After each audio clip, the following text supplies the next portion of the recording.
Hello mga karosas, nandito ulit tayo ngayon sa kusina. Samahan niyo ako. Magprito tayo na ang daming sapi. Sa Bisaya ito, sa Mindanao, danggit. Sa Arabic is sapi. Ayan, napakadami.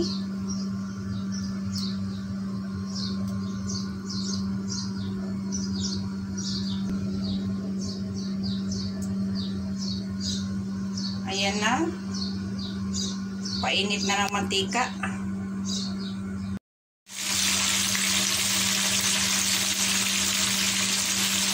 Ito na mga karosas, palakasan natin ang apoy kasi gusto nila crispy. So malakas ng apoy, volume talaga. Kasi alam niyo mga karosas, pati buto, pati yung buntot niya, kinakain nila, pati ulo. Pati ako nahawaan na rin ako, masarap kaya pagkainin mo yung ulo. Malutong, pati yung mga pakpak niya, banda sa giliran, ang sarap yata. Ang lutong-lutong. Bilisa natin. Marami kasi kami bisikat. Ayan, ang dami isda. 4 na kilo yan.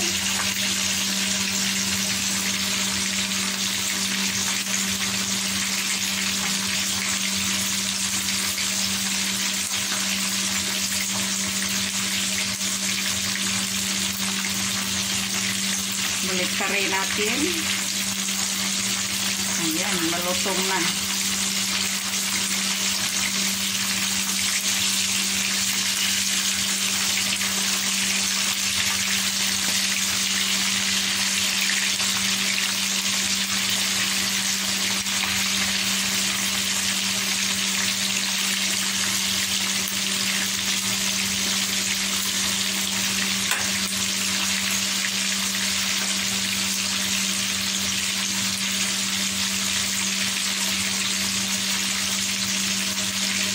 Pag magprito kasi kami mga karosas, ang isang gamit lang yung mantika, itapon na. Kasi hindi naman kami minsan magprito. Ipangit daw pag matagalan ng stock na use na mantika. Kaya tinatapon ko yan kaya pagkahugas ko sa kawali.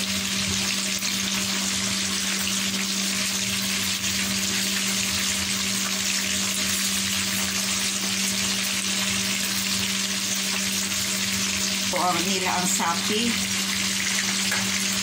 Paborito kasi nila ang sapi mga karosas. Ayan, sabi na natin, malutong na.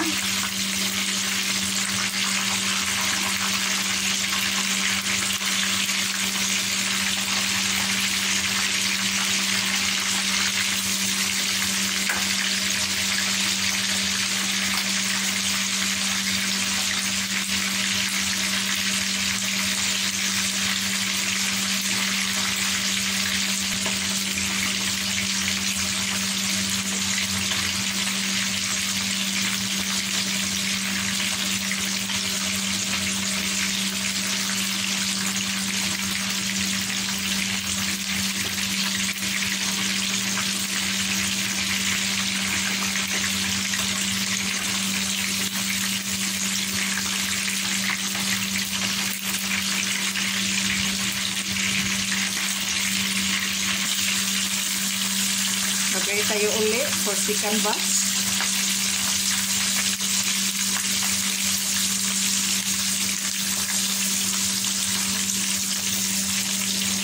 Spicy ito mga karosas. Ang nilagay ko is turmeric, black lemon, konting ginger, at saka yung mixed spices sa isda.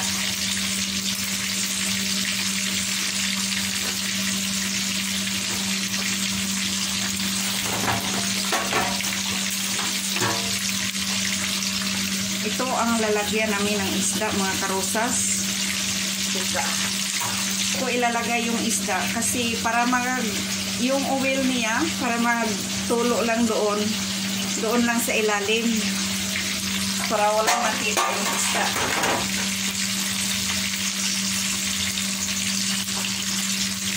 Ito na yung pinirito nating danggit mga karosas.